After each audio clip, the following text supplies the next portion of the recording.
Okay, everybody. Thank you very much for attending the Baby Age Because We Care educational series. This webinar that we're presenting today deals with safe sleeping for your baby, and we're ecstatic to have Laura Reno participating from First Candle. Over the next year, we'll be hosting a full curriculum of educational webinars to help educate new parents, grandparents, and caregivers.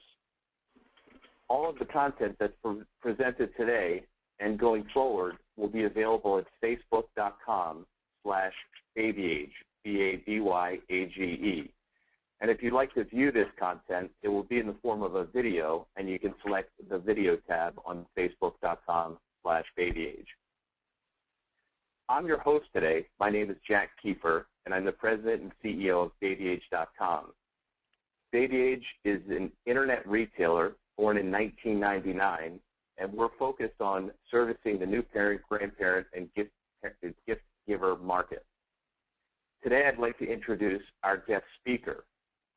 Laura Reno is the Vice President of Marketing and Communications for First Candle.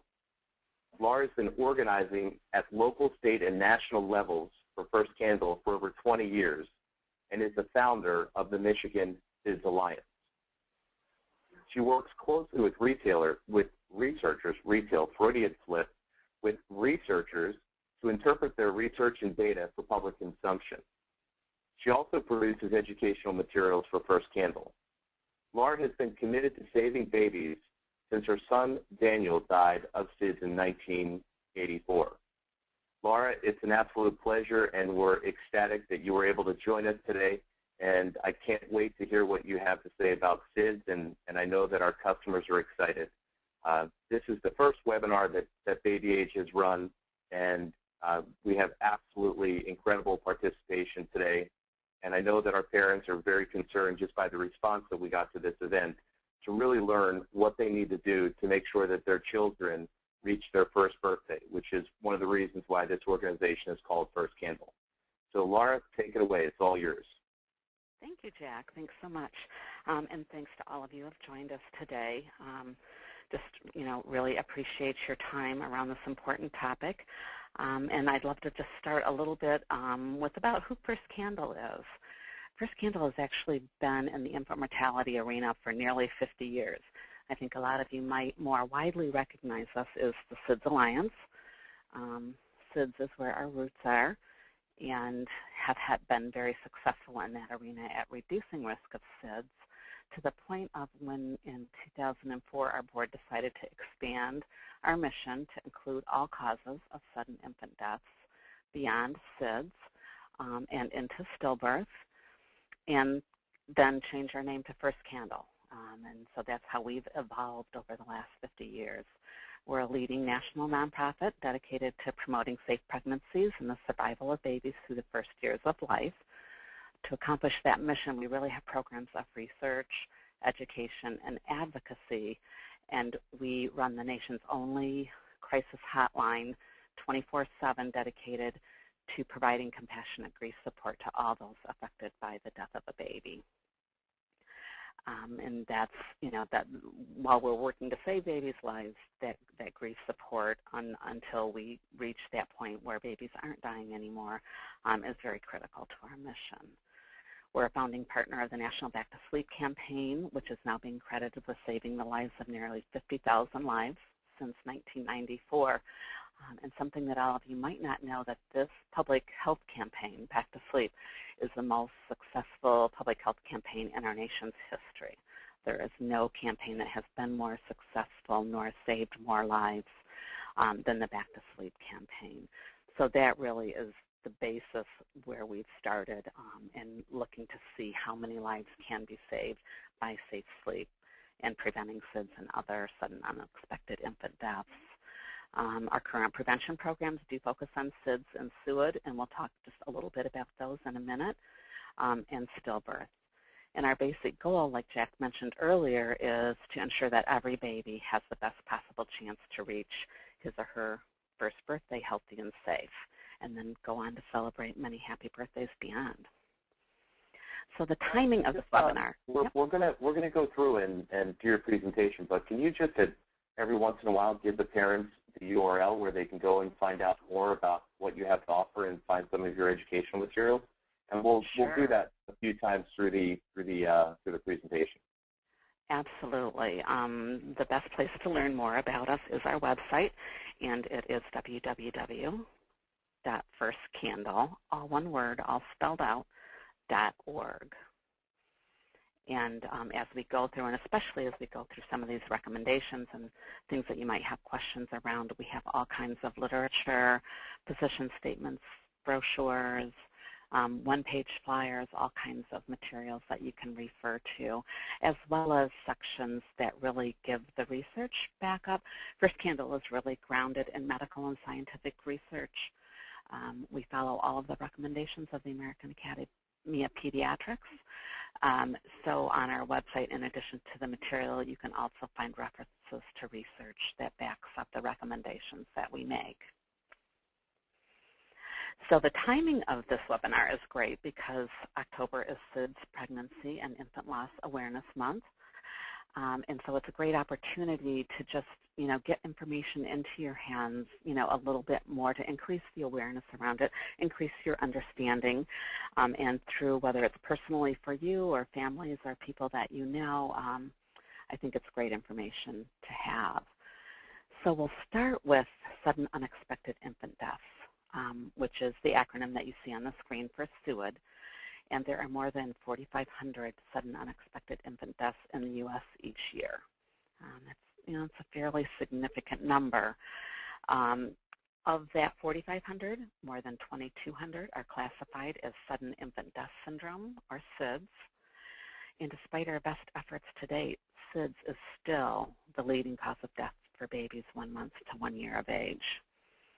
So we have this broader group of sudden unexpected infant deaths. We have SIDS, which is a classification of that. But when our experts and our researchers are looking at those total numbers, they warn us that as many as 90% of these deaths are caused by unsafe sleep practices. So that's really going to be the focus of this webinar today, and helping everybody learn that safe sleep really can save lives. So I'd like to just give you a little bit of an understanding, maybe a more thorough or a deeper understanding of SIDS before we move into the actual recommendations.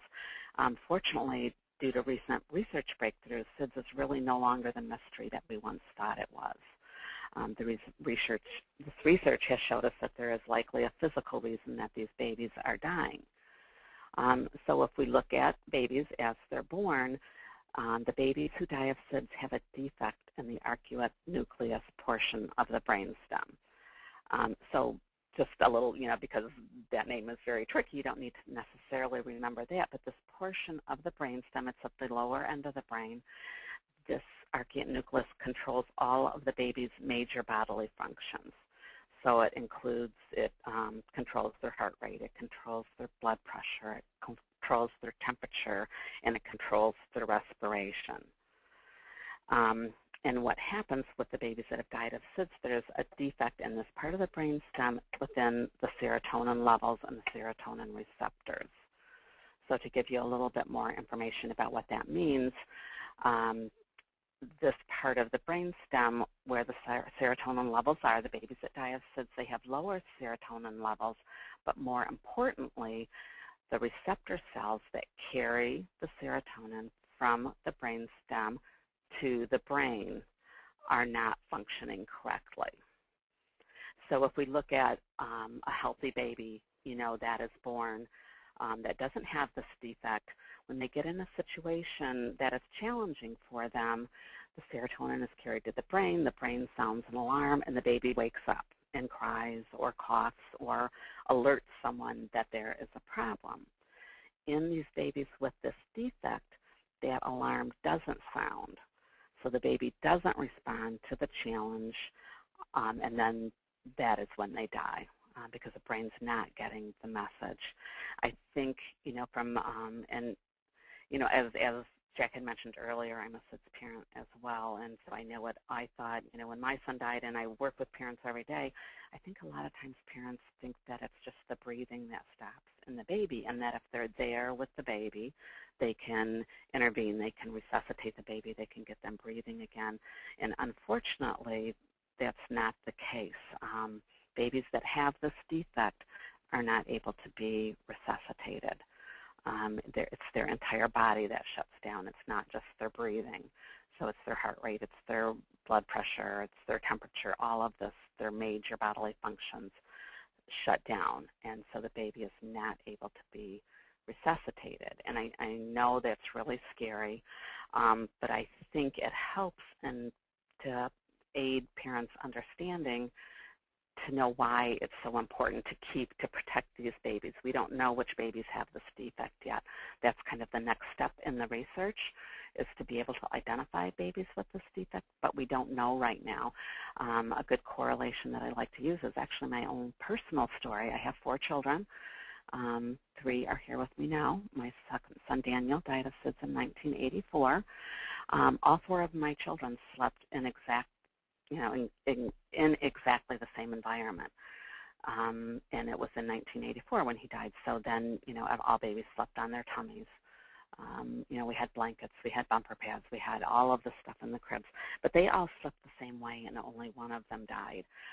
So that helped me as a bereaved parent to understand that there was something different about him, that he could not survive that same kind of environment that my other children could.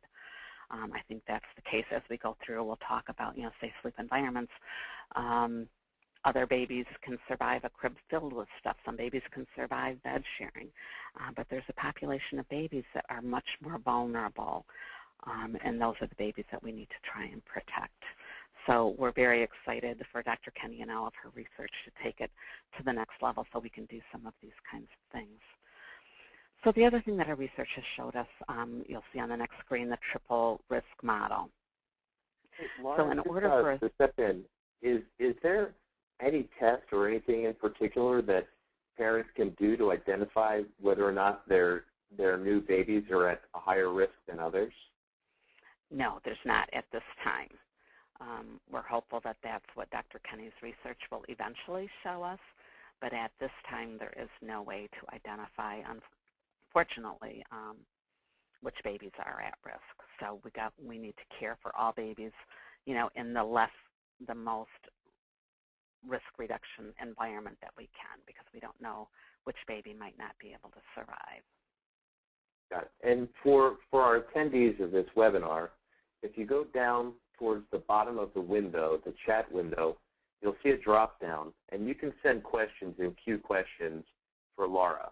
We will have a question and answer period at the end of this, but if there are questions as we slide through, please feel free to submit them. And we'll also set up phone numbers and or contact information where you can speak to anybody who has been a part of this webinar.